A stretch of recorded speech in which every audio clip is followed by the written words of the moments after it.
Bollywood silver screen presenting 300 rise of an empire. अगर आपने इसका फर्स्ट पार्ट नहीं देखा तो पहले आप इसका फर्स्ट पार्ट देखें, जिसका लिंक हमने नीचे डिस्क्रिप्शन में दिया है, या स्क्रीन पर राइट साइड के टॉप पर जो कार्ड आ रहा है जिसमें 300 लिखा हुआ है उस पर क्लिक करें।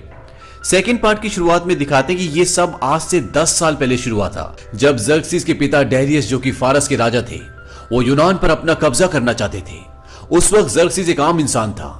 10 साल पहले यूनान पर कब्जा करने के इरादे से जब फारसी समंदर के 1 महीने के सफर से थक कर पहुंचे तो एथेनियंस ने उन पर हमला कर दिया। वो अपने लोगों को हथियार भी नहीं बांट पाए थे, और ये एथेनियंस की पूरी रणनीति बनाई थी एक आम सिपाही ने, जिसका नाम था थेमिस्टोक्लीस। अब यहाँ यूनान और फारसियों के बीच में भयानक कत्लेआम होता है, जिसमें सैकड़ों जाने जाती हैं। और इस मारकाट के बीच एक लम्हा ऐसा आता है जब थेमिस्टोक्लीस को राजा डायरियस दिखता है। हालांकि वो उससे बहुत दूर समंदर में अपने जहाज पर होता है, पर थेमिस्टोक्लीस के सामने एक धनुष और तीर पड़ा होता है। वो उसे उठाता है, और जब राजा डेरियस का ध्यान दूसरी तरफ होता है तो वो तीर चला देता है, और तीर सीधा राजा डेरियस के सीने में लगता है। हालांकि इस बात से थेमिस्टोक्लीस को बहुत तारीफ मिलती है, पर वो जानता है कि उससे गलती हुई है, क्योंकि उसने डेरियस के बेटे की आंखों में बदले की भावना देख ली थी। अब फारस वापिस चला जाता है और राजा डेरियस मरने वाला है। अब यही राजा के खास लोगों में एक लड़की होती है जिसका नाम होता है आर्टेमिसिया, और राजा आर्टेमिसिया पर सबसे ज्यादा भरोसा करता है। आर्टेमिसिया बहुत खूबसूरत, वफादार और एक खूंखार योद्धा होती है। अब जब आर्टेमिसिया राजा से मिलने आती है तो वो अपनी आखिरी सांसें ले रहा होता है। वो मरने से पहले ज़र्क्सिस को बोलता है कि अपने पिता की गलती को तुम मत दोहराना, उन यूनानियों को उनके हाल पर छोड़ दो, उन्हें सिर्फ देवता ही हरा सकते हैं। अब आर्टेमिसिया राजा का तीर निकाल देती है और उसकी मृत्यु हो जाती है। 7 दिनों तक ज़र्क्सिस गम और शोक में बैठा रहता है, और 8वें दिन आर्टेमिसिया उसके कानों में जहर भरती है। वो ज़र्क्सिस को बोलती है कि तुम्हारे पिता ने कहा था कि यूनानियों को सिर्फ देवता ही हरा सकते हैं, और अब तुम बनोगे दिव्य सम्राट। आर्टेमिसिया दुनिया के कोने कोने से जादूगरों को बुलाती है, और वो ज़र्क्सिस को जादू टोने से लिपटी पत्तियों में लपेटकर रेगिस्तान में भटकने के लिए छोड़ देते हैं। और एक दिन वो धूप और प्यास से परेशान एक तांत्रिक की गुफा में पहुंचता है। यहाँ पर बिना आत्मा और दृष्टि वाले लोग होते हैं। ज़र्क्सिस उनके सामने से गुजरता है, और वो अपने आप को पूरी तरह से पानी में शैतानी ताकतों को समर्पित कर देता है। और जब वो बाहर निकलता है तो उसमें ज़र्क्सिस का कोई भी इंसानी अंग नहीं होता। उसकी इंसानियत खत्म हो चुकी होती है, और ज़र्क्सिस ने एक देवता के रूप में पुनर्जन्म लिया होता है। वही महल में आर्टेमिसिया ज़र्क्सिस के सभी शुभचिंतकों को मार देती है, ताकि ज़र्क्सिस और उसे उनके मकसद से कोई न भटका सके और ये यूनान को खत्म कर दे। दरअसल आर्टेमिसिया खुद भी यूनानी थी, और एक यूनानी सिपाहियों के दस्ते ने उसके पूरे परिवार का बलात्कार करके उन्हें मार दिया था, और आर्टेमिसिया को बंदी बना लिया और बहुत लंबे वक्त तक उसका शोषण किया, और बाद में उसे मरने के लिए सड़क पर फेंक दिया। पर एक फारसी दूत ने उसकी जान बचाई और उसे फारस ले आया। फारस में उसे अव्वल दर्जे की तालीम दी गई, और आर्टेमिसिया एक खूंखार योद्धा बन गई। आर्टेमिसिया ने कसम खाई थी कि वो यूनान तभी लौटेगी जब उसे खाक में मिलता हुआ देखेगी। और अब ज़र्क्सिस अपने पिता का बदला लेने के लिए 10 लाख से भी ज्यादा की फौज लेकर यूनान पहुंच चुका है। यूनान आने के बाद ज़र्क्सिस को लियोनाइडस और उसके 300 योद्धा लोहे के चने चबवाते हैं, पर अंत में वो सब के सब शहीद हो जाते हैं। फारस की एक दूसरी बहुत बड़ी टुकड़ी की कमान आर्टेमिसिया ने संभाली होती है, और ज़र्क्सिस की सेना से दूसरी तरफ होती है। और जब वो समंदर में होती है तो थेमिस्टोक्लीस अपने जंगी जहाज लेकर उनकी तरफ बढ़ जाता है। आर्टेमिसिया के बड़े जहाजों के सामने थेमिस्टोक्लीस के जहाज छोटे हैं, पर थेमिस्टोक्लीस जानता है कि फारसी जहाज सामने से मजबूत हैं, पर बीच में से बहुत कमजोर। और अब आर्टेमिसिया अपने कई जहाज थेमिस्टोक्लीस के जहाजों को निस्तो नाबूद करने के लिए भेजती है, जिसकी कमान कमांडर बंदारी संभालता है। पर थेमिस्टोक्लीस की रणनीति के सामने फारसी जहाज टिक नहीं पाते, और वो उनके जहाजों के बीच में अपने जहाजों से टक्कर मारते हैं, जिससे वो टूटकर समंदर में डूब जाते हैं, और इस हमले से यूनान की जीत होती है। इस बात से आर्टेमिसिया को बहुत गुस्सा आता है, और वो कहती है कि 10,000 सैनिकों में भी मैं अकेली हूं। और उसका एक सिपाही बोलता है कि सूरज ढलने तक जीत आपके कदमों में होगी, ये मेरा आपसे वादा है। आर्टेमिसिया बोलती है काश ऐसा हो, और वो वहां से चली जाती है। इसके बाद फारस का एक और जहाजी बेड़ा थेमिस्टोक्लीस की ओर बढ़ता है, पर जैसे वो उनके पास पहुंचने वाले होते हैं थेमिस्टोक्लीस अपने जहाज लेकर वहां से निकल जाता है। फारसियों को लगता है कि वो भाग रहा है, और वो उसका पीछा करते हैं। जिस तरफ थेमिस्टोक्लीस अपने जहाजों को लेकर गया होता है वहां बहुत कोहरा होता है।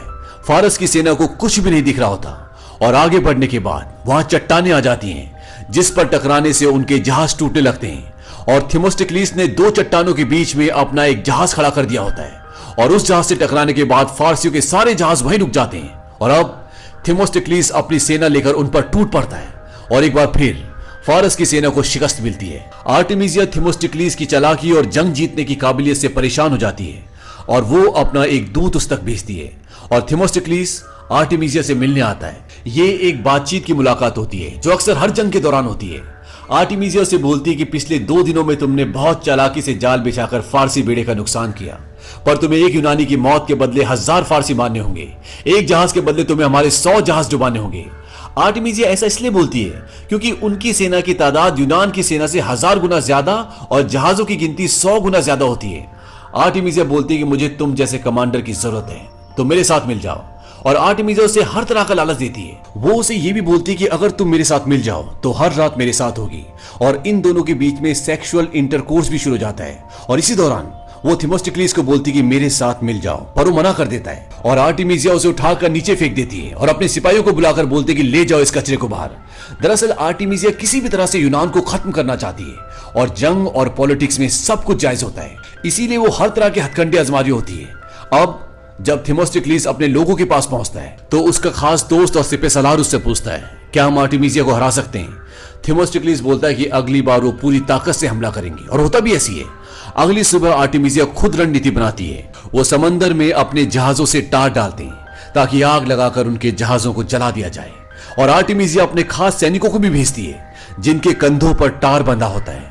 ये आर्टेमिसिया के सुसाइड बॉम्बर होते हैं। टार एक तरह का गाढ़ा तेल होता है जो आग के संपर्क में आते जल जाता है। अब जब उनके जहाजों के आसपास टार फैल जाता है तो आर्टेमिसिया अपने तीर पर आग जलाकर उनकी तरफ छोड़ती है और उनके जहाजों में आग लगना शुरू हो जाती है। और जो सुसाइडर बॉम्बर आर्टेमिसिया ने उनकी तरफ भेजे होते हैं उनमें से एक थेमोस्टिक्लिस के जहाज पर पहुंच जाता है और आर्टेमिसिया दूर से जलता हुआ तीर उसकी पीठ पर बंधे टार के कट्टे पर मारती है। और इससे पहले कि थेमोस्टिक्लिस कुछ कर पाता, एक जोरदार ब्लास्ट होता है और उसका जहाज निस्तो नाबूद हो जाता है। और आज इस जंग में यूनानियों को बहुत बड़ा नुकसान होता है। थेमोस्टिक्लिस के लगभग सभी लोग मारे जाते हैं, पर थेमोस्टिक्लिस बच जाता है। उसके पास कुछ 100 लोग और 6 जहाज बचते हैं।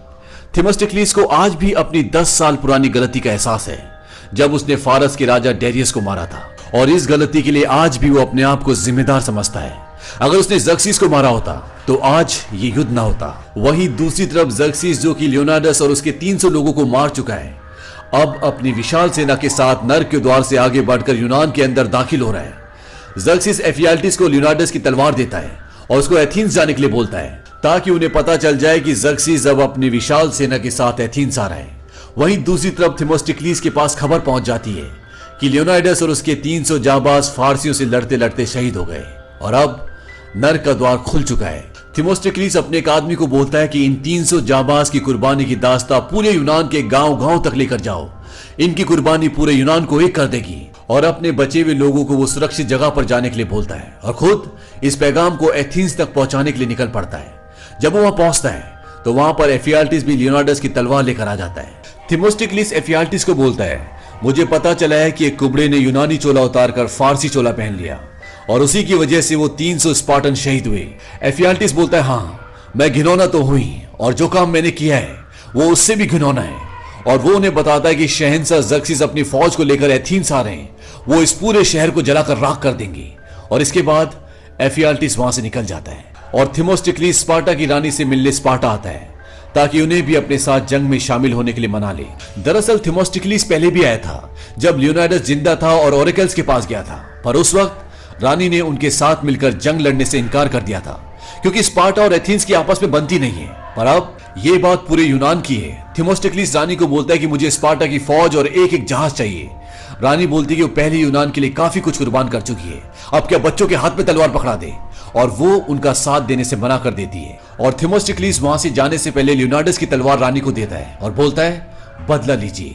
वहीं दूसरी तरफ ज़र्क्सिस एथेंस शहर पहुंचकर वहां तबाही मचाकर उसे अपने कब्जे में ले लेता है। और यहां जब ज़र्क्सिस और आर्टेमिसिया आपस में बात कर रहे होते हैं तभी वहां पर एफियाल्टिस आ जाता है और वो बताता है कि थेमोस्टिक्लिस अभी जिंदा है।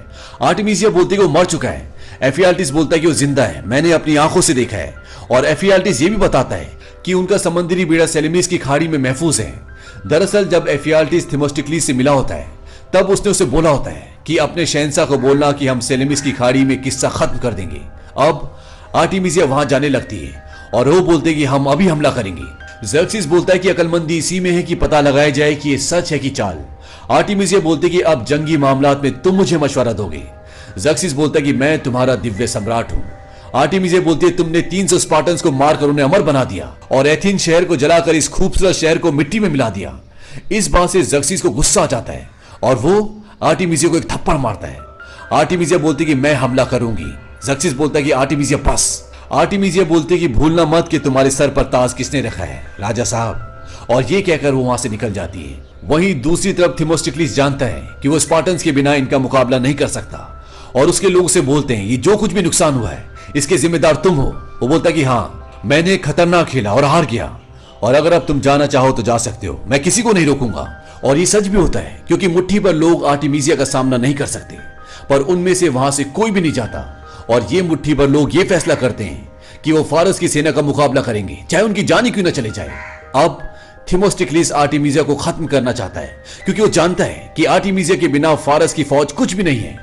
थेमोस्टिक्लिस बोलता है कि मैं किसी भी तरह उसे खत्म कर दूंगा। अब एक तरफ थेमोस्टिक्लिस के मात्र 6 जहाज और दूसरी तरफ आर्टेमिसिया के कई 100 जहाज। इसके बाद इनके जहाज आमने सामने आ जाते हैं और दोनों के बीच में एक घमासान युद्ध शुरू हो जाता है। आर्टेमिसिया कई यूनानियों को मौत के घाट उतार देती है क्योंकि वो एक बहुत ही खूंखार तलवारबाज होती है और थेमोस्टिक्लिस बहुत मुश्किल से अपनी जान पर खेलकर आर्टेमिसिया के पास पहुंच जाता है और इसके बाद इन दोनों के बीच में घमासान युद्ध होता है जिसमें दोनों ही घायल हो जाते हैं और अंत में आर्टेमिसिया को थेमोस्टिक्लिस मार देता है। लेकिन अभी भी ये मुट्ठी भर लोग बची हुई सेना का मुकाबला नहीं कर सकते। पर लियोनाइडस और उसके 300 जाबाजों की कुर्बानी ने पूरे यूनान को एक कर दिया होता है और स्पार्टा की रानी भी अपनी फौज के साथ यहां पहुंच जाती है और फारसियों पर उनकी तलवारों का कहर बरसता है। ये सब ज़र्क्सिस दूर एक पहाड़ी की चट्टान से देख रहा होता है और स्पार्टन्स और एथेनियंस फारसियों को मौत की नींद सुला रहे होते हैं और यहीं पर यह कहानी खत्म हो जाती है।